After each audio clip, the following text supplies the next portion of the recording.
17th of March is St. Patrick's Day. He's the patron saint of Ireland, and he is associated with bringing Christianity to Ireland. He is celebrated in Ireland, but not just in Ireland. He's famous all over the world. There isn't a country in the world that isn't green because of Tourism Ireland's global greening. It's incredible how much our patron saint is remembered all through the world. He must be as famous as St. Nicholas at Christmas time. But everywhere goes green because it's a celebration of Irishness, our Irishness and those who are Irish abroad.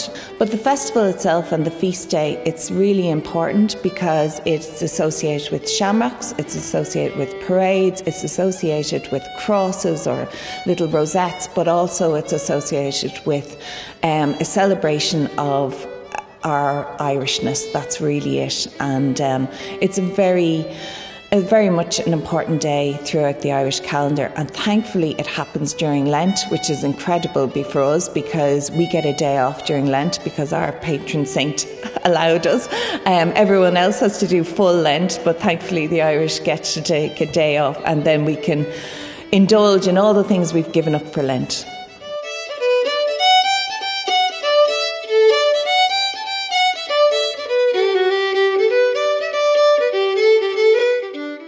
Lent was such a strict time in Ireland. It was a time where there was you had to give up meat, you had to give up your dairy and your eggs and also alcohol, and then you also there was no dancing, there was no celebrations. It was a very austere time, and thankfully around St. Patrick's Day you got a break from all of that. But that's why there was a build-up of eggs for Easter, and that's why just before Lent starts at Shrove Tuesday, you use all your eggs and milk and have your pancakes. So it's kind of trying to use it up because you won't, and fatten yourself up for Lent, during Lent, because you you won't have enough food. So I suppose St. Patrick's Day falls in the middle of that. So then people kind of tended to go a little bit wild because they got the freedom to eat and drink and celebrate, and that's why we have a term called put the fóric, like the St. Patrick's Day pot, where you might have an alcoholic drink and thrown the shamrock that you wore during the day into it and knocked that back. So there was a sense of a lot of drinking around St. Patrick's Day. The temperance movement really targeted that, and they had their small parades, often from the church just after Mass on celebrating the Saint's Day, and then that would be a small band or marching band. They knew that people drank too much and in excess, and a lot of the times the pubs were closed then for that, and it's only in the last few years, St. Patrick's Day, that the pubs are open.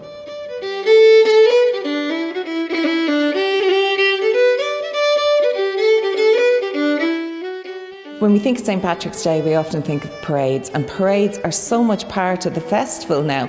Our festival is now almost a 2-week festival, but the centre stage is often our St. Patrick's Day parade. In general, we associate St. Patrick's Day with the parade, and this is something that is very important here, but it's actually something that we took from abroad. We didn't invent the parading on St. Patrick's Day. We took it back really as a tradition. The Irish diaspora abroad, they would have started the parading. It probably started in America, Canada, Australia, wherever Irish people were. But often it was a day where Irish regiments in the armed forces were given the day to actually parade and march and do play music, marching bands. And it was a way of kind of letting them celebrate their Irishness, but also kind of a bit of a recruitment drive as well. So those traditions and those processions and parades, they started getting bigger and bigger abroad. Big time starting parades in Ireland was really around the 1950s, and that was a way of celebrating Irish industry. So it was kind of like milk floats and beverage floats and different things, and so they were the start of the parades. But we've taken a lot of our traditions of parading and the sense of colour and style and wonder. We've taken a lot of that from the parades abroad that are so huge. So if you're attending your St. Patrick's Day parade, on St. Patrick's Day we tend to wear a small bit of shamrock. Shamrock is really associated with St. Patrick, and it's said that he explained how there were three gods in one, and used the three leaves of the shamrock to explain that. I think Celtic peoples would have understood triads very well, but we really associate that shamrock with St. Patrick. And that was a time we would collect shamrock, and it would be sold around the times of the parades if people hadn't got their shamrock. It was being sold coming up to the festival, and it would be collected. Sometimes children collected it and then tried to sell it, and it was being sold in the streets of Dublin the turn of the century. So very much associated with the day. In fact, the first transatlantic flight from Shannon in 1952 to New York had 100,000 pieces of shamrock on it, just for the celebrations of the day and having your Irish shamrock away abroad. But anyway, that's one of the things you might be wearing still at your parade.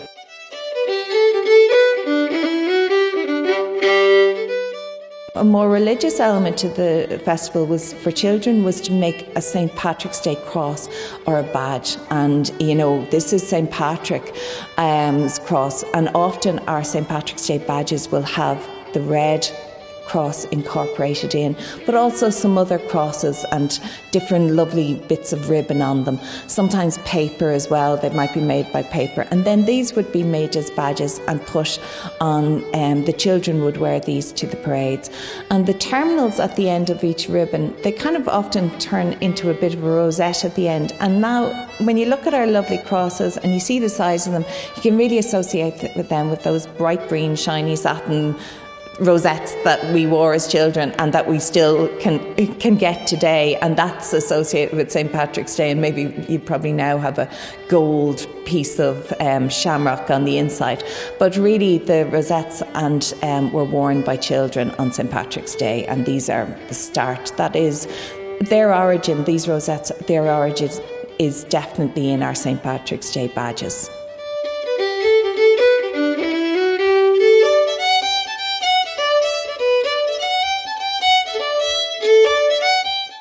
So when we think of St. Patrick's Day, we definitely think of the Irish diaspora, and it's a time for remembrance. It's a time for families to have a meal in honour of the saint, but it's also to remember those who have gone abroad and emigrated, because quite often families never saw the person who emigrated again. And it was a time to sit down and remember them at a family meal, and to know and to let them know that you're thinking of them. A lot of people got in touch around St. Patrick's Day, sending a card, sending a postcard, maybe sending a prayer card. And this was a tradition that was very strong, goes back to the turn of the 1900s anyway, and very popular around the 80s when An Post had the St. Patrick's Day cards and postcards, and still now we have them, and still now people get in touch. It's a way of sending our love to our families who are abroad. So St. Patrick's Day, getting in touch was very important. But other than having your meal, you might also want to go and visit a place of prayer, maybe a St. Patrick's Day well. There are lots of holy wells associated with St. Patrick, and lots of places associated with him, because when the saint went from place to place, he might have dropped his crozier on the ground and stamped it, and as a result a holy well would spring up. And now we would have these tuber fórigs and these wells associated with St. Patrick. And we know that people climb the Reek, and it's Croagh Patrick, and it's in Mayo here. It's a pilgrimage site associated with St. Patrick, but we know that they climbed it on his feast day on the 17th of March. We know that even from the annals, we know that in 1113, 40 pilgrims were killed when the Reek was struck by lightning. So we know that even on the 17th of March, people were practicing that religious element and that pilgrimage element on St. Patrick's Day.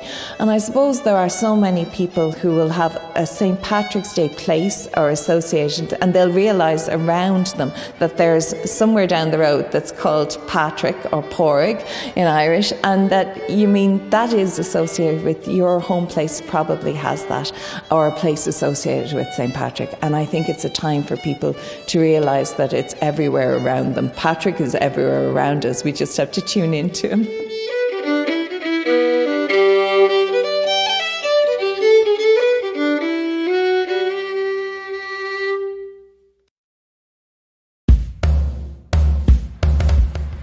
Hi everyone, this is Tom Doyle and I'm here on Level C in the National Museum of Ireland Country Life, and at the background there you're looking out at the lovely grounds at Turlough Park House. So today we're going to make a St. Patrick's badge, and we're going to need a number of different materials for this, everything you can find in your home.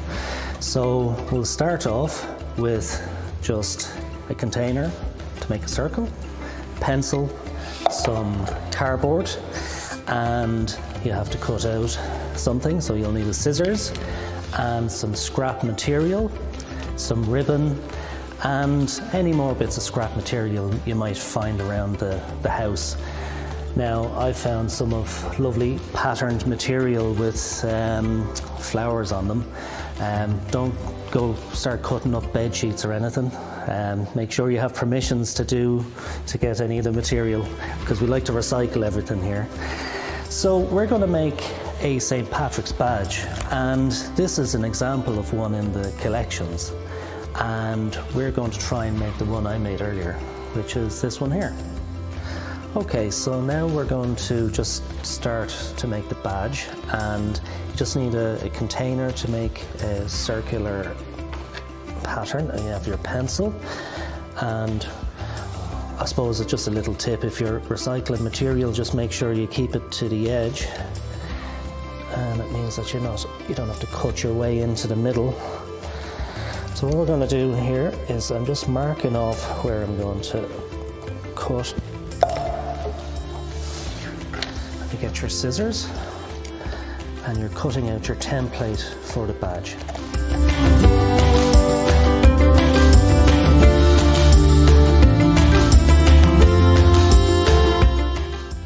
Now you have your template for your badge, and what we're going to do next is we're going to cover this with some material like this. But to stick it together we're going to need some glue. So I have some glue here, and I'm just going to apply that on to the card.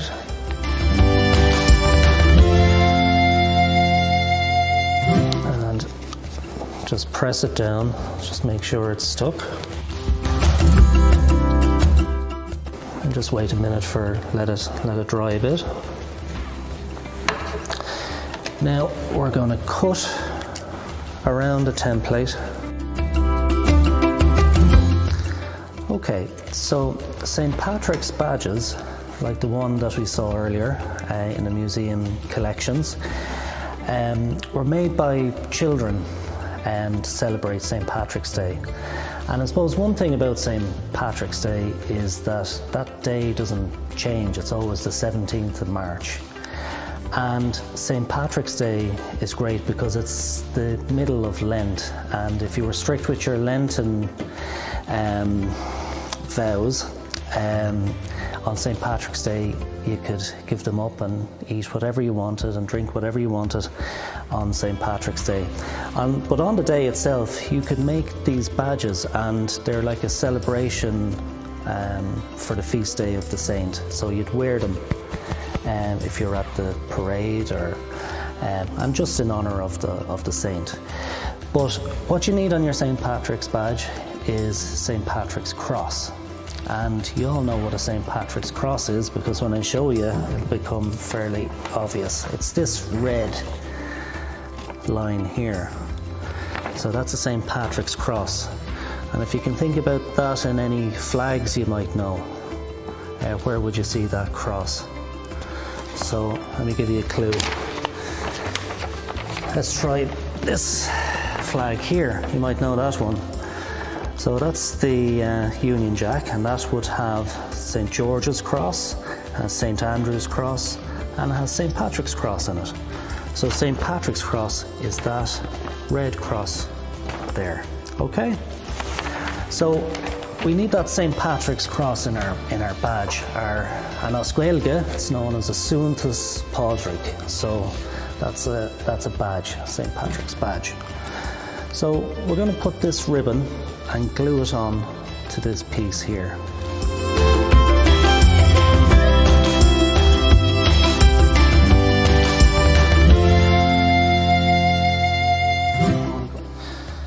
Now we're just going to put on this red ribbon. We're going to double it up because the St. Patrick's Cross is the important part of this badge.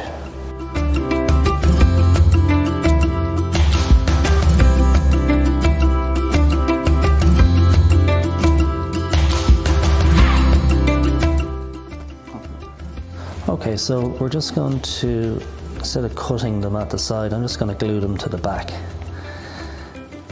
And it just kind of strengthens up the badge a bit. So again, just a little bit of glue, and that should hold it in place. So just fold them over into place. Okay, so we've just stuck that onto the back. So now we're going to add some more ribbon onto our template here. And I suppose think about what colours are associated with St. Patrick's Day. So we have some green ribbon, definitely green, it's associated with Patrick's Day.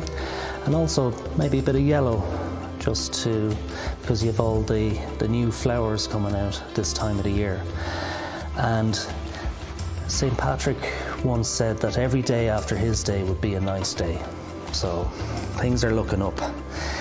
And people would often use St. Patrick's Day as a kind of a marker to say that, you know, by this day, on St. Patrick's Day, I have to have my potatoes planted. So you have to have your potatoes planted by St. Patrick's Day. So we're just going to stick this onto our Patrick's badge.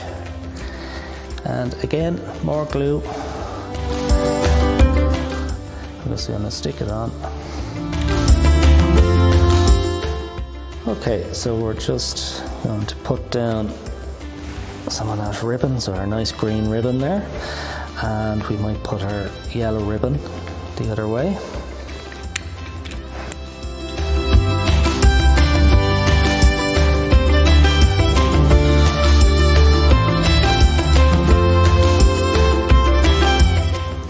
Okay, so I'm just again sticking some of these loose ends to the back.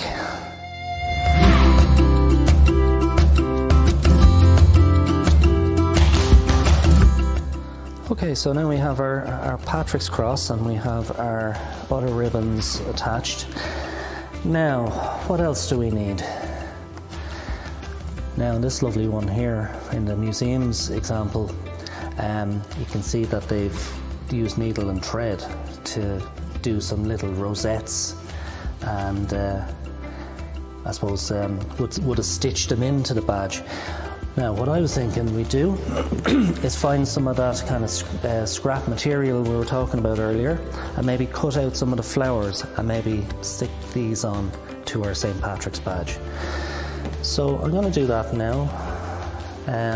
So you could just imagine here, we're just maybe cut out the flower.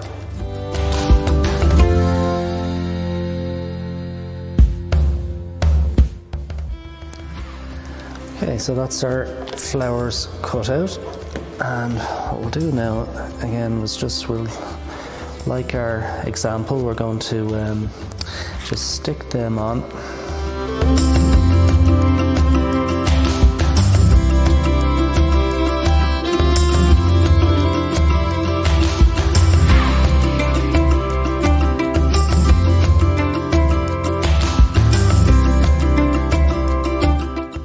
Okay, so we're nearly there with our St. Patrick's badge, and what I'm going to do is, I think we might put a couple of more ribbons down the side here, and we're nearly there.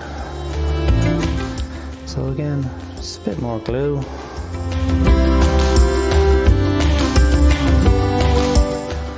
And we have our Suantas Fádric, our St. Patrick's badge. Now, I'm not going to stick it on yet, wait for the glue to dry. But if you have a bit of tape, what you might want to do is maybe double-sided tape, or you can roll around a bit of sellotape, stick it on, and then you can wear it, your St. Patrick's badge.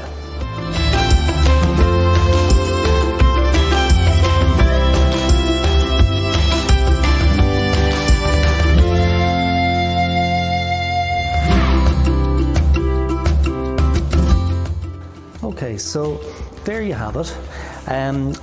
Why not have a go at making one of these at home and using the materials around the house and try and recycle some of those materials around your home? And we'd love to see some examples.